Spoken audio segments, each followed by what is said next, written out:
মালয়েশিয়ার জোহর রাজ্যে রমজানের পবিত্রতা লঙ্ঘন করে জনসম্মুখে পানাহারের অভিযোগে ২ বাংলাদেশি সহ ৬ জন মুসলিম ব্যক্তিকে আটক করেছে স্থানীয় ধর্মীয় পুলিশ।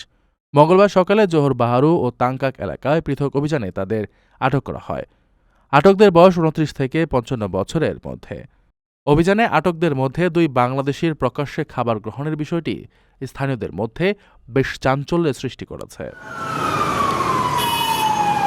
প্রথম ঘটনায় জোহর বাহারুর একটি দোকানে অভিযান চালিয়ে ৩০ বছর বয়সী এক বাংলাদেশি যুবককে আটক করা হয়।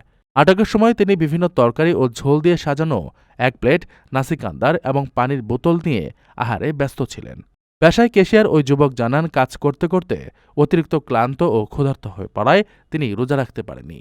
দ্বিতীয় ঘটনায় তাংকাক এলাকার একটি অমুসলিম কফি শপে বসে কফি পান করার সময় ৩০ বছর বয়সী আরেক বাংলাদেশিকে আটক করা হয়।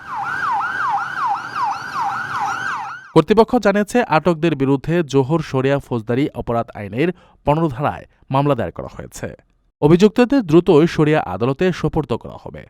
রমজানের পবিত্রতা রক্ষায় এবং জনসম্মুখে পানাহার রোধে বিশেষ অভিযান অব্যাহত থাকবে বলে জানিয়েছেন জোহর স্টেট ইসলামিক রিলিজিয়াস ডিপার্টমেন্ট।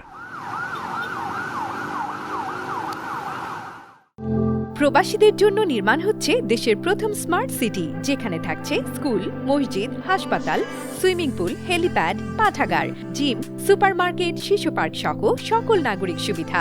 মাত্র ৩০ লাখ টাকা বিনিয়োগে মিলছে আকর্ষণীয় ফ্ল্যাট। প্লাটিনাম ইনভেস্টরদের জন্য ঢাকা বিমানবন্দরে ভিআইপি প্রোটোকল সুবিধা। বিস্তারিত জানতে যোগাযোগ করুন স্ক্রিনে দেয়া হোয়াটসঅ্যাপ অথবা ইমো নাম্বারে।